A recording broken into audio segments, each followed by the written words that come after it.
Hey, peace family, and welcome to Ask Jay, episode 3. I'm about to give you a 3-piece real quick. Man, y'all sending some great questions. This makes my job easy. All I gotta do is spit some game. I'm gonna randomly pick, let's go. Any bank or mortgage lender, how many months of reserves do you need above 2 units? RE, how to buy a $500,000 house or apartment with less than $15,000 down payment. All right, so if you wanna buy a 4-unit property or any property, how much financial reserves, right? How much finance do you have in the bank sitting in order to buy these units? First and foremost, there is no one rule of thumb for all banks. We have to look at every single bank as their individual entity. They're their own company with their own rules, their own guidelines on how they want to lend money. So no one can say, you need 6 months of reserve, you need 2 months of reserves in order to buy a 2-family. Yeah.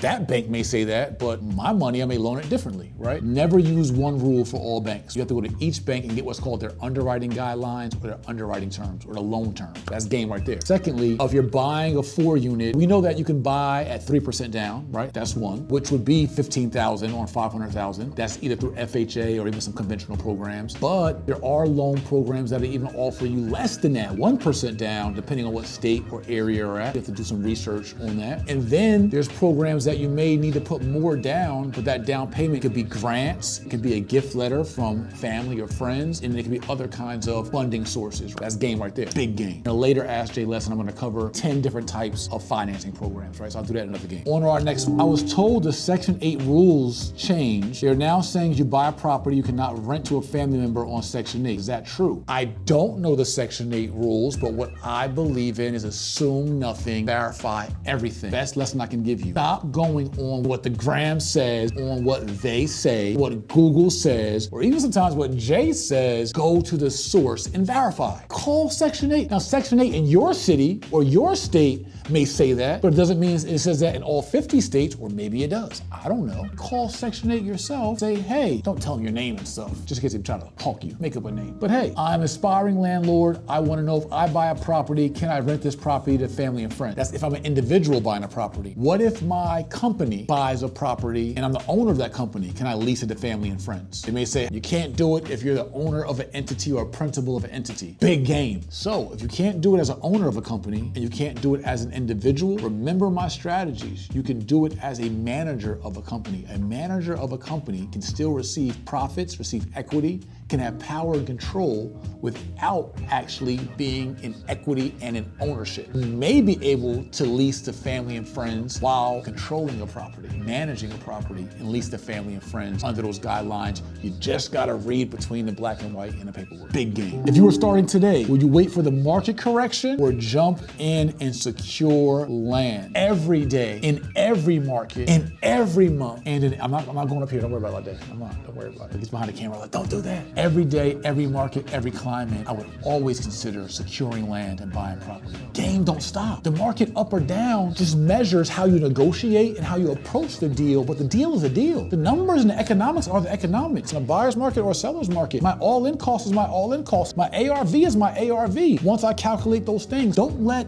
the psychological frenzy of an up or down, a correction or crash dictate how you approach basic math and basic economics. If the deal makes sense, C-E-N-T-S, the deal makes sense, S-E-N-S-E, period. Big game. I want to find my niche industry within the industry. Any advice? I love this. I've gone through the same thing. I call it the hierarchy of real estate. It's like the ladder of real estate. There's so many things you can do in this industry. You can get a job and be an appraiser, be a title agent, a loan officer, or a realtor. We call that brokership. It could be a brokership, it'd be a wholesaler, it'd be a landlord, tax lien investor, homeowner, be a multifamily investor, Airbnb or short-term rental specialist, short sale investor. You can start a bank, you can do Airbnb arbitrage, you could be a note buyer, you could be a fund manager, so many things to do. What I say is you gotta pair a niche in the industry that fits your skill sets and that feels good to you, and something that you can find a wave and groove based on your credit, based on your capital, your experiences, your time, your network, your age, your market. You might be in a city like Baltimore or Philly or Camden, New Jersey, where the properties are, many of them under $100,000, or Cleveland or Detroit. It may make sense for you to be more of a fix and flip buyer because of the capital you have in your network, or be a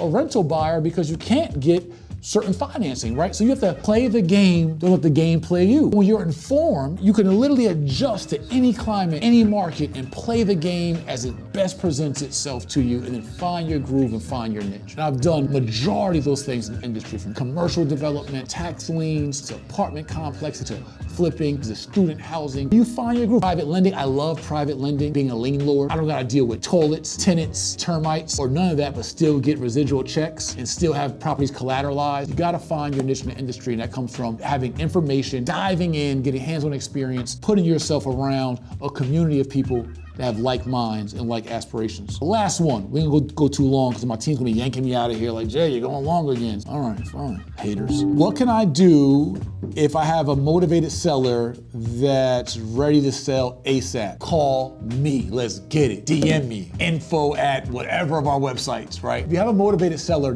you wanna strike while the iron's hot. I say this all the time, no good deal will ever, that's a Jay Morrison quote. I want y'all to quote me, meme me, tweet quote me. It's Jay Morrison did it. No good deal will ever go unfunded. No good deal will ever go unlandlorded. No good deal will ever go unpurchased. Will ever go unlended. Will ever go unflipped. So if you have a motivated seller, the motivation's cool, but you have to evaluate it to see, is there equity there after the acquisition price or the offer price or your negotiation price? And after the repairs it needs, is there still equity there, or is there still potential cash flow there from rental? So motivate is half the battle, or a third of the battle. You still gotta do your analysis to find out if it's a good property. If it is, join our real estate roadmap community and be a part of the Deal Finders team. We have 5 teams in our community. I teach this at the highest level. Most of the mentors you know online, especially in the urban community, learn from me in real estate. We know this. Point being, we just don't teach this. We actually offer PPP, private partner pairing. The new PPP, private partner pairing. That's where we pay bleep that. That's where we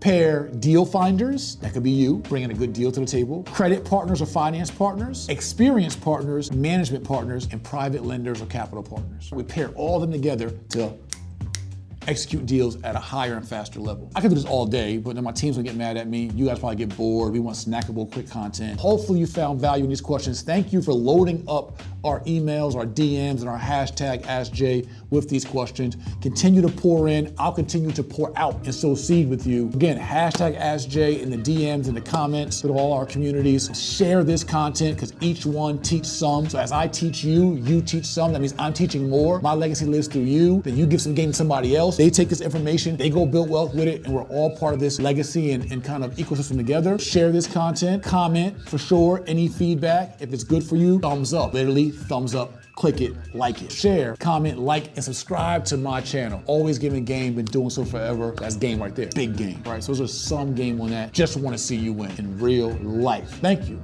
for tuning in to another episode of Ask Jay. Peace.